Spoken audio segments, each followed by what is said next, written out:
was on Big Blend Radio recently with Nancy and I talking about the Historical League's beautiful and second Taste and Treasures cookbook.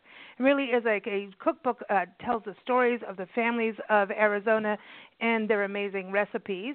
And while she was on the show, we were asking her, what does the Historical League do, especially with the cookbook? Where did the funds go? And she said part of the proceeds of the book help fund programs, one of them being the Arizona National History Day. Nancy and I didn't know anything about that, right? We were sitting there, what? We're like, cool. What? So apparently what I looked up on their website, and I've been talking to Stacey, and it is all about making history come alive for students and teachers by engaging them in the discovery of the historical, cultural, scientific, and social experiences of the past. We love living history here. Oh, yeah. It's important. And we have two students and their moms joining us today to talk about their amazing project. It's all got to do with aviation, the FAA, and the Grand Canyon, which is celebrating its centennial this year. And we also have Stacey Trepanier joining us. She's an educator and also the National History Day Teacher Ambassador for Arizona. I encourage you to take a look at the website. It is nhdaz.org to learn more about this amazing program. But Stacey, welcome. How are you? I'm great. Thank you. Hey, this is so cool. Can you give us, I want to bring the moms and also we're going to get Drew and Vir on in a second here, but give us an overview of what National History Day is. This is something that, just our eyes were wide open as soon as we heard about it from Ruth. Well, it's a national program that was started back in Ohio years ago, and the goal of Executive Director Kathy Gorn was to bring history alive to students in the classroom and allow them to explore history through a lens of an annual theme. And so this year's theme was Triumph and Tragedy in History. So students are encouraged to research projects that connect to that theme, but really in any area of history that they are interested in. So it could be comic book history, it could be science history, it could be state history, ancient history, really anything that interests them. And then they get to choose how to present their research, either through a performance or a written paper. They can become movie makers and build a documentary. They web designers and they can build a website to present their information. And then we have the exhibit categories, which they create museum type exhibits to display their information. And it really just encourages students to engage in multiple levels of history and not just reporting facts, but analysis and drawing conclusions, making arguments, and then connecting history to the world that they are living in today. That's amazing. Are there specific age groups for this? Well, each state varies a little bit. The national age groups of students that can attend the national competition are junior division students, which are grades 6th, 7th, and 8th, and then high school students, which are senior division, which is grades 9 through 12. But here in Arizona, we like to start our kids a little bit earlier, and we've developed a youth division, which allows 4th and 5th graders to participate and attend the state competition. They just can't attend the national competition. Okay. But it's all a start for everybody. I love this. It's exciting. And so this is something that, teachers around the state need to know about and then around the country to know about. And parents, right? Yes. Absolutely. Okay. Teachers can do it in the classroom. It's a huge project-based learning engagement in history classrooms. We even have English teachers do it as part of their writing curriculum. I've had theater teachers do it where students are creating historical performances within their theater classes. So really it can fit onto almost any classroom, and teachers can have a blast with it. It's a great way to engage their students. Wow, this is so exciting. I want to do this, and everyone, Drew, Devine, and Vir Dolasa-Sahani are joining us. They are, they've been creating this amazing project on the FAA and how that got started. I had no idea it had to do with the crash in the Grand Canyon. No. So I want to bring Drew. Drew, welcome. How are you? I'm good. How are you? Doing good. Vir, welcome to the show. How are you doing? Good. How are you? I'm doing good. Now, are you both in class together? And I want to know, Vir, who had the idea of the Grand Canyon and the aviation? So generally, both of us, we had like an interest in it together, and we decided to make a group project about it. A group project. So is it the two of you working together, Vir, mostly? Yes. Okay. And then, Drew, did you both decide to go tie shopping together because you both have spiffy aviation ties? I got to bring that up. Thank you. No, we didn't. We agreed that we both wanted to have clothes that kind of related to our topic for the interview, and I think that we decided that ties were the best way to go. Okay, so Cool. on this level, I've got to bring the moms in. So we've got Julie Devine and Navaz Dolasa here. Navaz, welcome. How are you? Fine, thank you. How are you? Doing good, doing good. Did you help in the tie choosing here? Yes, we just opened up Amazon and let the boys choose, basically. Because this is so important, right? That's the Yes. important part. But Julie, did do you and Navaz know each other? That you decided, you're helping the boys at the same time? Yes, we are actually very lucky that along with our boys being such close friends, we've developed a really strong relationship over the past, I think 7 years that our boys have been best friends. Wow. Cool. Did you have to learn more about airplanes than you thought? Yes, I will tell you one of my most favorite things about Drew participating in National History Day is the amount that I learned from the research that he is doing, and it is truly phenomenal.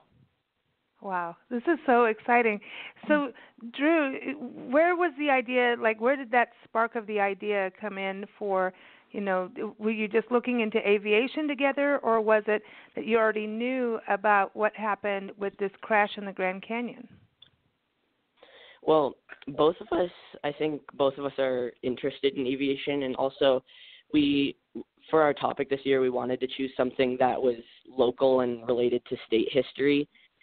And we were searching through local topics, and we found this topic about a collision over the Grand Canyon, and we thought since it involves aviation and local history, we'd both be very interested in it, and we just chose it as a topic because we both thought we would enjoy it. And this is a good year, with it being, the 100-year celebration of the Grand Canyon. This is a good year to do it, so people know. Good timing. Now, Vir, when you start getting into this, you decide you created this website, and your website is multimedia. You can listen to interviews. You can actually look at maps. It gives you a touch of what happened in regards to the survivor. There was over 128 people passed away in this, and but you had the reactions from their families. You really did a lot of research. So did the two of you work on the website together, or Vir, did you split up the duties? So generally we divided the pages evenly. So for example, Drew would do the conclusion page, and I would do the Federal Aviation Administration page. And then we would edit each other's work afterwards. How they work just like we do. That's how we work here in our magazine. Yeah, that's exactly how we work. We have to edit each other. Now, do you enjoy that? And it sometimes can get into a little discussion. Do you have to have a discussion and kind of debate of why you want that in there, that information, if someone wants to cut it out? Yeah, I'm there. Sorry. So generally, if we have a disagreement, we would discuss why we think it's important, and then whoever we think that has the better argument would put the content in or out.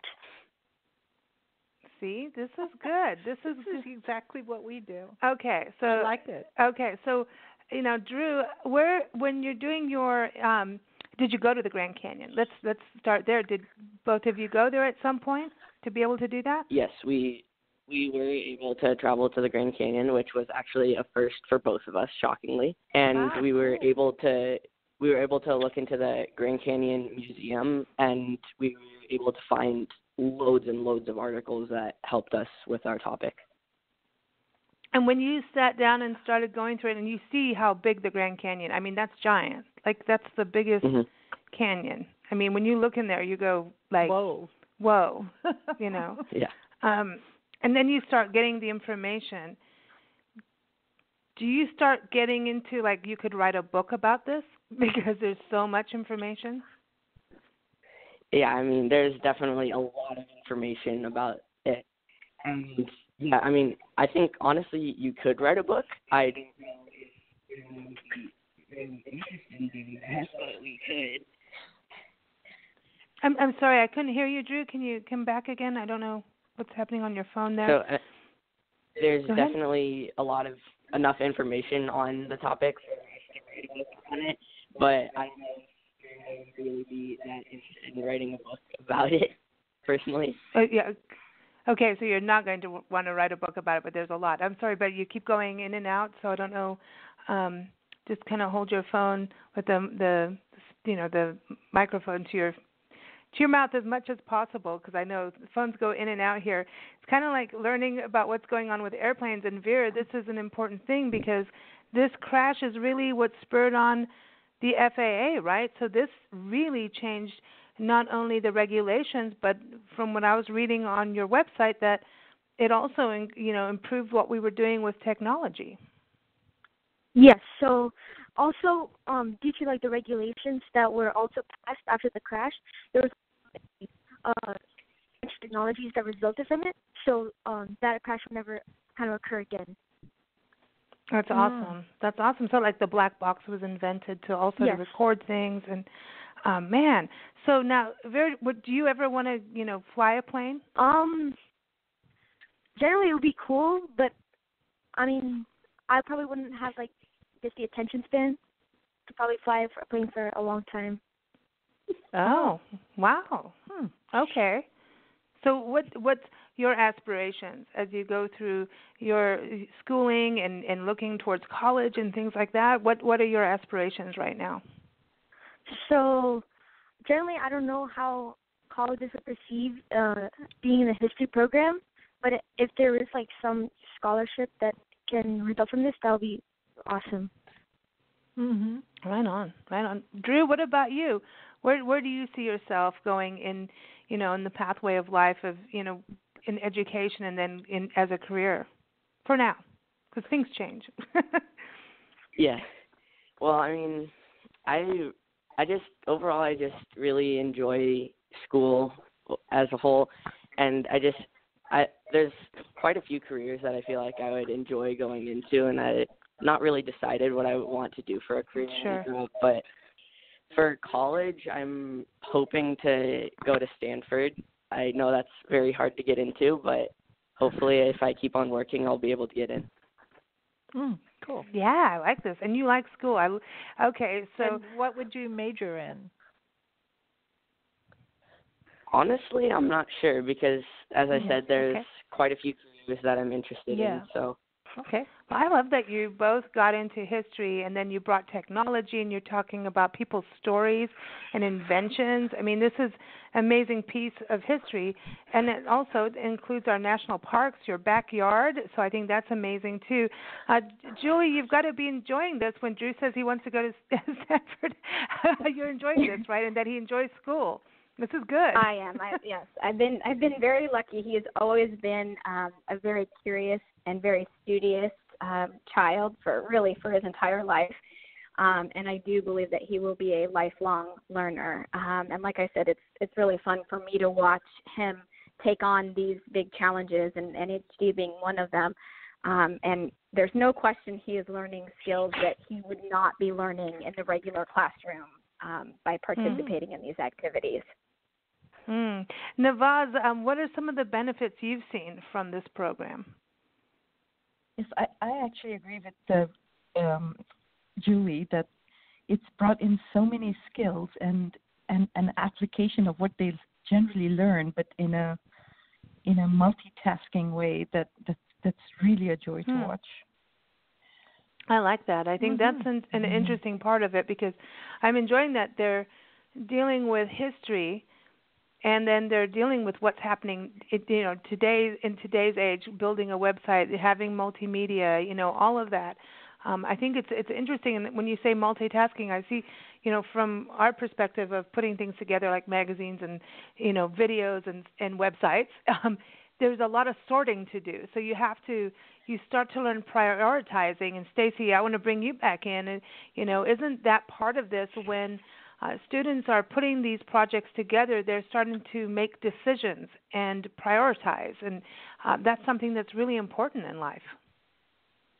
Absolutely. I mean, they're learning lifelong skills that are going to carry and transcend the classroom into their everyday lives. And I just encourage them from the beginning to do something that they love, that they're interested in, to pick a medium to display their research that is something that can teach them something new, but that they can carry with them down the road. Exactly. Now, I got a feeling from Drew this isn't his first rodeo on this. So students can do this multiple times? Yes, they can. Drew began last year in 6th grade. He's now in 7th grade, and he attended the national competition last year and did very, very well. And he did a website last year, and Vir actually participated last year and finished 3rd in the state of Arizona. And last year, Vir did an exhibit, and this year he decided he wanted to do a website. So it was a good, team up situation for them. And I think it's been great. They've both learned, I think Drew's added to his skill bank, and Vir's learned a whole bunch of new skills. And every year their ability to really research and analyze and go more in depth and develop writing skills and technical skills just grows and grows. So this is something they can do all the way through high school, and once they get into the high school division, there are scholarships at the national level that are offered by major universities that they can win, and large cash prizes in the form of special awards that they can win at the national level. So it does have its rewards, monetarily as well as skill-wise, if they stick with it and really develop. That's amazing. It's so cool. Fantastic. I like it. This is. How did you get involved in this, Stacey? I mean, where did you first hear about it and decide I'm going to get into this? Are you a history lover, or, I know you're in the education world. I've always been a fan of history, and being a teacher, I actually found out about it because I used to do a wax museum, a living history wax museum with my 6th graders, and we were doing science fair one year, and I said to the teacher who was doing science fair, I wish there was something like this for history. And another person overheard me, and they said, well, there used to be something in Arizona that my daughter did growing up that was National History Day. And so I Googled it, and I found the state coordinator. And the first year I just said, well, can I come and judge or come observe just so I can see what it's all about? And I was asked to judge, and so I judged that first year, and I saw what the kids were doing. I'm like, my students could do this. And so I took it to my principal, and the next year she's like, give it a whirl. And my goal was just to get one student to the state competition the first year, and I had multiple students qualify for nationals. And so it's just become kind of a passion of mine. Oh, I love it. I love it. It's interesting because history is so important, but I think it's one of the most difficult things to teach and get children and young adults interested in, because it's not day to day like right now. But once they get in it, they're like little bulldogs, and they grip on it, and they're like, okay, now I see this happened back then, but it's almost the same now, or maybe it's changed a bit, and then you can understand history. Yeah, I think it's so important what you're doing. I want to ask in closing here, Vir and Drew, as you were doing all your research, putting this amazing website together, and there were so many people that you start reading about, right, and hearing their stories. And who would you like to meet if you could go back in a time machine? Who would you like to meet from your research? Let's start with you, Drew. Honestly, I just like to talk to. It doesn't have to be any person in specific. I just like to talk to an air traffic controller or a pilot from the time period of the crash that could tell me what aviation was like back then. And like how air traffic regulations I could see how air traffic regulations were so much different from back then to now. And it would probably just show how much how important, even though this crash was such a tragedy, how important it is that it led to the creation of the FAA and all these current modern day air traffic regulations. Right. I agree. Absolutely. I agree. Vir, for you, tell us who you would like to meet. So yeah, I would like to meet like a journalist or like the public just to see how they reacted to this like crash. Well, this is a big thing. You know, we look at air crashes still happening today, even though we've advanced, but our skies are even fuller now. And we have things like, you know, drones and satellites, and so much is happening in our skies. Internationally. Yeah. And so this is, you know, but when you think about 128 people killed in the Grand Canyon, back then that was a big tragedy. That was a really big tragedy. Of course. And the reactions, I thought how you handled that on your website and how you presented it was very tasteful, and also made you realize, like, wow, this is what it's like. But I think, do you think, Vir, that going forward that we have more to do? Yes, definitely. We definitely need to kind of right now aviation statistics in terms of accidents are kind of plateauing.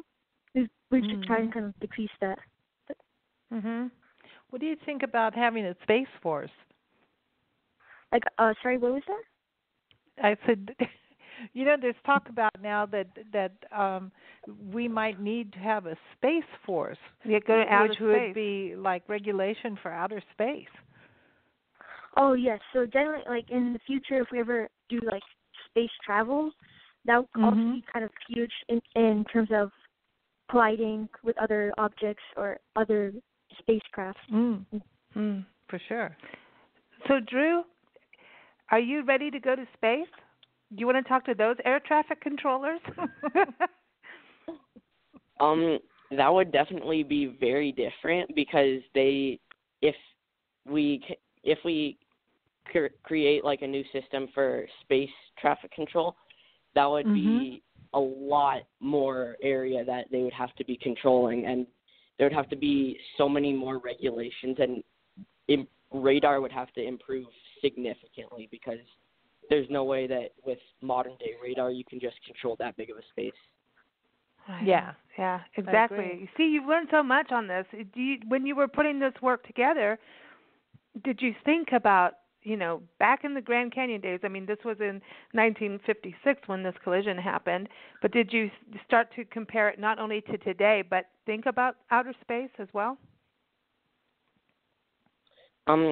Well, I don't think we were thinking that much about space, but now that you mention it, there are some relations that can be very relevant if we do create those things like the Space Force, and space travel becomes like a very popular thing. And just like I said, the air traffic control and space, if they have space traffic control, they'd just be very different. And although there would be some similarities, many things, like I said, like improved radar and stuff like that, would have to change. Yeah, agreed. Well, I want to thank you all for joining us, Stacey, Drew, and also Vir joining us, Julie and Navaz for joining us on today's Youth Success segment for Bobby DePorter and our Love Your Parks tour. This is all part of a story. We've been sent on a Mission Possible story series assignment, 15 of them on our Love Your Parks tour, as we document every single park where we're attempting to document every single park in America, national parks all the way down to our community parks, because all parks matter. You can follow that journey at loveyourparkstour.com. But I also want to give the website out for the National History Day for Arizona. It's nhdaz.org. Now, Vir, is your website going to stay up for a while? How long do you think you're going to keep it out there in the world? Yes, so I think like after June, it will be up there for 1 year. Or we could buy like the website, and then it could be for a long period of time. I don't know how much, but yeah. At least a year. Okay. Well, we're going to make sure people see it in our magazine and get the knowledge that you've put out there for everybody. We appreciate it. Well, thank you all for joining us. I hope you continue this and go with the force. Yes. Hey, may the fourth be with you. Thank you all. Thank you. Thank you. Bye-bye. Bye-bye.